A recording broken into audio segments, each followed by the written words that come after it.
Now we move on to your open-ended questions from your chapter, The Necklace. I'm sure you're sitting all attentive, all focused, with no distractions on your sides. Now, the short answer type questions which are there in your Maxx marks, a number of questions solved and unsolved. How did Matilda's husband fulfill her wish for the new dress? Or how did Mrs. Loisel get her new dress? See, the language of the question can vary. You may not get exactly the same language in your exam. Maybe there's a slight change in language here and there, but the answer to this particular question will remain the same. So the answer is something which you have to learn and not the question. Question you need to understand. Matilda's husband had saved a good amount of money to buy a gun for himself. Now, he needed that gun because he wanted to go out for shooting with his friends. Now, when his wife refused to attend a party without a new dress, he had to give up buying the gun. He used the saved 400 francs to buy her costume, her dress. See, you give a reason. The question is asking you, where did the money come from? Where did that money come from to buy a dress? So where did it come from? It came from Mr. Loisel. And then what had he saved that money for? That reason you give? He had kept that money in order to buy a gun for himself.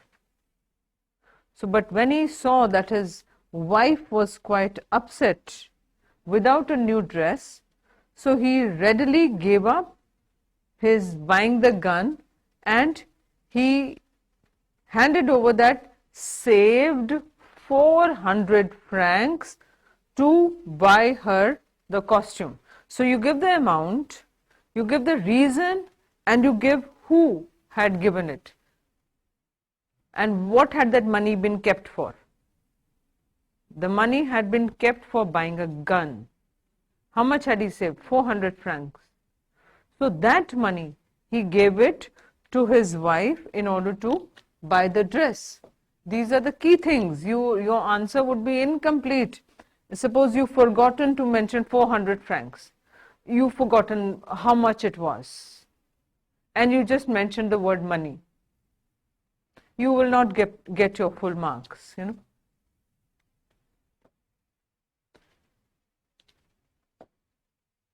Right. Now the long answer questions. Do you think Matilda was wrong in her desire of living a life of comfort? Justify your answer. Or there could be another question.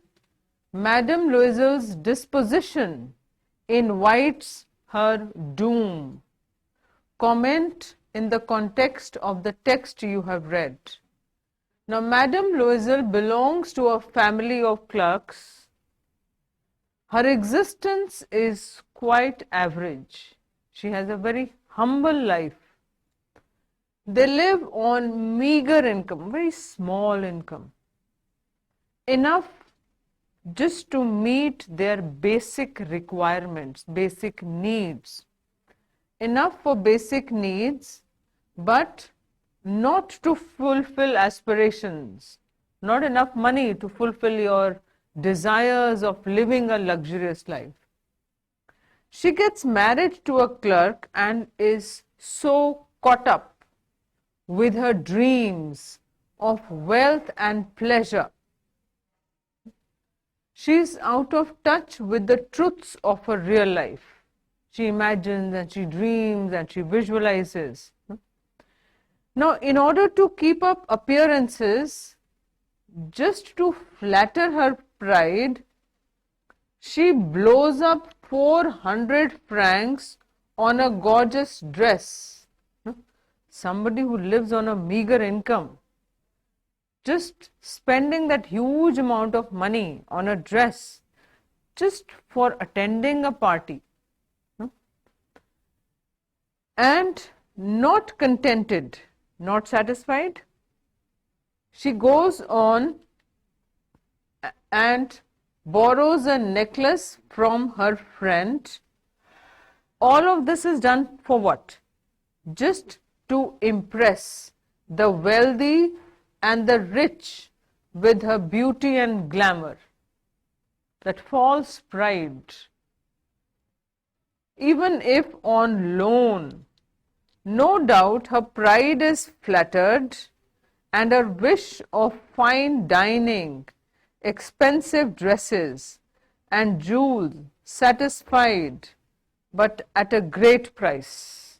She did attend a fine party. She did eat through those fine silverware, luxurious dinners, but then had to pay a heavy price for it.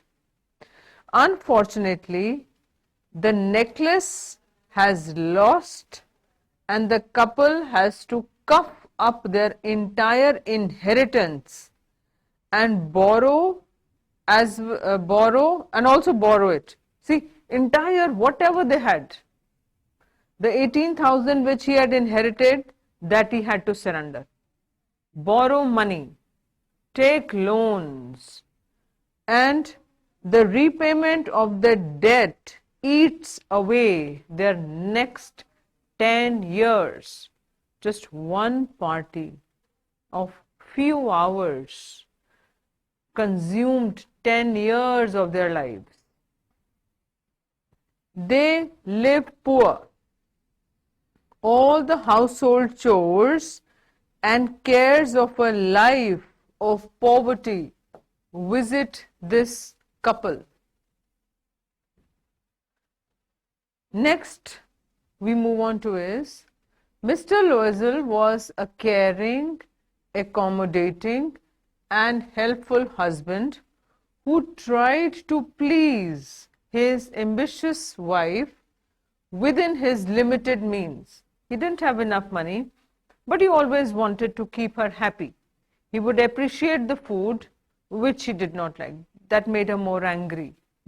And then was very excited when he brought that invitation for his wife. Now, Mr. Loisel was every inch a gentleman. He was caring, accommodating, and helpful.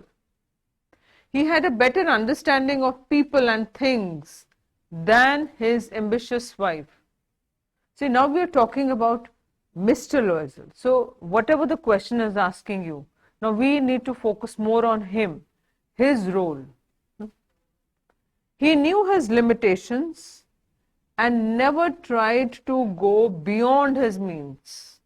He knew what his income was and how he had to manage or survive within that limited period. However, he stood solidly in thick and thin with his wife, a strong support to his wife. He was ready to make any sacrifice to make her happy. Mr. Loisel was petty clerk in the Ministry of Education. He realized that he was a husband of a beautiful and young but ambitious wife. So he made every effort within his means to keep her happy, to make her happy.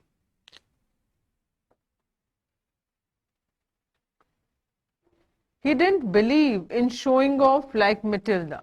He was humble, down to earth, knew what his income was, lived accordingly, and did not believe in bragging, showing off like his wife. He suggested wearing the same dress which Matilda wore when she went to the theatre. So that invitation was enough for her to go there, but she was very ambitious. So what had he suggested her? Had she followed his suggestion, that doom would not have fallen on them. Their life would not have ruined to such an extent. He suggested that she should wear the dress which she had worn when they had gone to the theatre.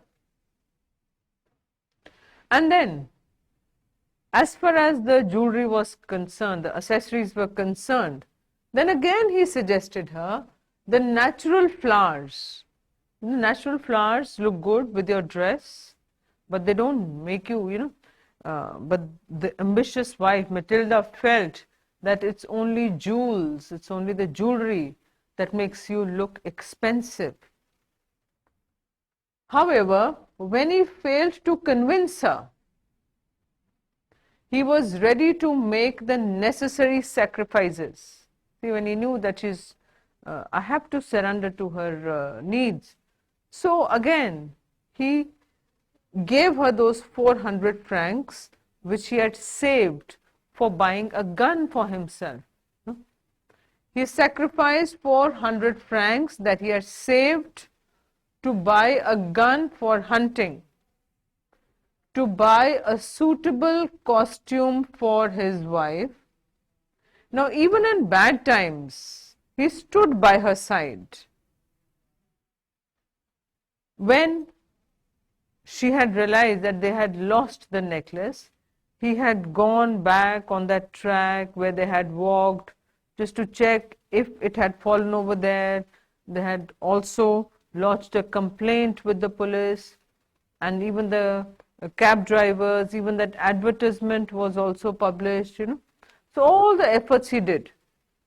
He was self-respecting and contributed all the money, the 18,000 francs that were left by his father, that he had inherited from his father.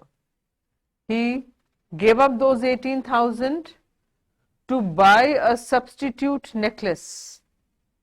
He worked in the evenings, putting the books of some merchants in order to pay off his debts, whatever work he could get hands on, so that he could earn money, so that he could pay off those loans. He also did copying work at 5 sous a page at night. See how hard work or how much work he had to do just to satisfy those desires of Matilda had costed him so much, ruined his health as well as her health also. His hard work and savings helped them to pay off all their debts in 10 years.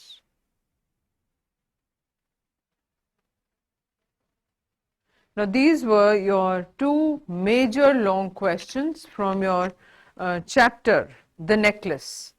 There are more questions, but then all the long questions mainly carry the core story.